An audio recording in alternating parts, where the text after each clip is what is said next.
A few months ago, I made this video documenting the design process and sourcing of a turbocharger manifold designed to be 3D printed.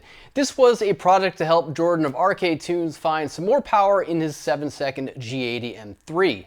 A car that not just made 1,000 horsepower, but made 1,400 and went sevens.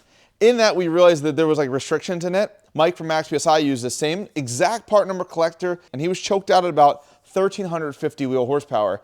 I also was choked out in about that range. I went with larger turbos and nothing really fixed it and made more power. The car has since been on the dyno, and while I was waiting for it to make some quarter-mile passes, he's still working out some bugs on the car. So for those of you with an attention span ruined by YouTube Shorts, let's see what it put down for power.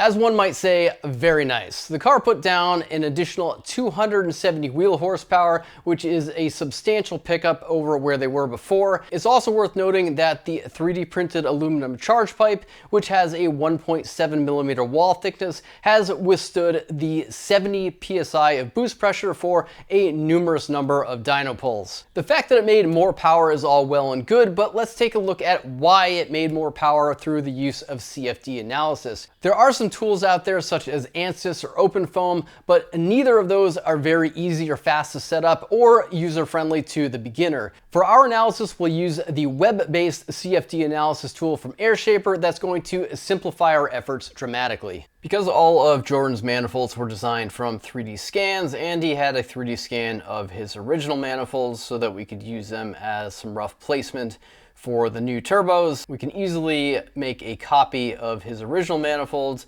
mostly leveraging some 3D models from McMaster Carr for some standard Schedule 10 weld elbows. Did have to design the merge collectors, but that was a pretty simple affair. So now with these, we can use these as baseline models to compare in the Airshaper CFD analysis. Now we obviously already had CAD files for the new designs, but we do need to do a little bit of work before we analyze these things in Airshaper. And that basically entails creating some blocks for the inlets and outlets of the manifold, because when you set this up in Airshaper, you do need a face to click on in order to create your airflow paths.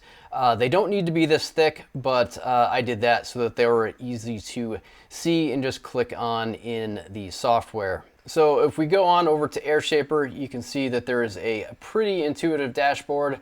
If you've seen this on the channel before, then you should probably recognize that they've actually made some both visual and functional improvements. But to start the simulation, we will select our files. You have external flow for aerodynamics or internal flow for headers or turbocharger geometry. So that's obviously what we will select. We're going to select our model, and it will usually take a few minutes to process. You will get an email when it's done, so we'll just come back when this is finished. And once our model's loaded, we can then finish setting up the simulation, which is really quite straightforward. You're gonna click your units, then we'll just click all set. And then the last thing we gotta do is create our flow openings. And this is where you can click the face of that flow path that you created previously. And we are going to use pressure as our input parameter. All of these were set up at 35 kPa.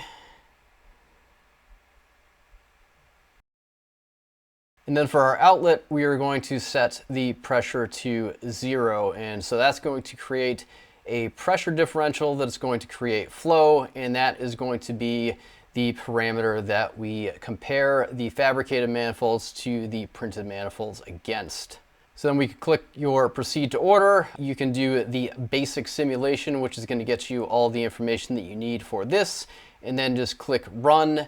This is typically going to spend about 20 to 30 minutes to finish the simulation, and then you'll get an email when it's finished, and then you can come back and look at the results. Since I already have the analysis for all of the versions that we're going to look at, let's jump to those results now. First, we'll take a look at one of the fabricated manifolds. This was the rear bank of cylinders. And basically in the results, it will give you a number of different options to look at. One being the pressure areas within the manifold, the friction areas within the manifold. So this is going to highlight any of your frictional losses within that manifold. Finally, another area that I like is the areas of noise and turbulence within that manifold. Now, when we want to look at the actual flow numbers, you click on the elements and we want to see the total flow through the output. And then you can see through the airstreams that this thing kind of creates a swirling vortex of doom. That is likely some of the reason that Jordan had some power output problems. You can also click on each of the individual runners to see how the airflow is affected throughout the inside geometry. Now, it does give you the ultimate flow rates up here, but we'll look at that at the end of the video when we compare all of the different variations. So if we jump to the rear manifold of the printed version, you can see that the airstream is much smoother. And then we'll compare the flow results of both of these side by side in a second. Now again, if we jump to the front fabricated manifold, we still have quite a bit of swirling and noise going on there. And then if we compare that to the flow lines of our printed manifold, we're in a much better situation, with the only real anomaly being a low pressure pocket here where the manifold expands but isn't quite in the path of flow. One of the functionality improvements with the interface is being able to do a side-by-side comparison. Here we're going to look at the frictional losses inside of the manifold, and you can see we got quite a bit going on here in terms of the fabricated manifolds. We do still see a fair amount of friction in the printed manifold, but that's because our merge collector is coming together at a pretty tight angle, which is inevitable just due to the amount of space that we have to work with. Now, one of the views that I like here is viewing the internal turbulence that is caused by some of our flow path. And you can see where we get significant improvements with the printed manifold over that of the fabricated version. Again, if we'll jump to the bank 2, that one's a little bit better on the fabricated side, but we still do have quite a bit of friction in there, and we have significantly better results on the printed manifold on this view. And then likewise, if we jump over to the turbulence and noise, again, we've got much improved situation with our printed manifolds. Now, one of the things that this is going to allow us to do is also compare our wastegate flow. This was another analysis that I set up previously. And if we click on our wastegate outlet, you can see that the wastegate, even though it has a nice smooth transition and priority, you would think that it would pull from all of the runners due to laminar flow and the fact that the air is going to want to stick to the walls of the path that it's following. Most of the exhaust flow is going to come through cylinder 4 in this case. You can see here that the flow through cylinder 5 is going to go straight to the turbo. Same with 6, but here you're going to have a flow from cylinder 4 into both the turbo and the wastegate outlet.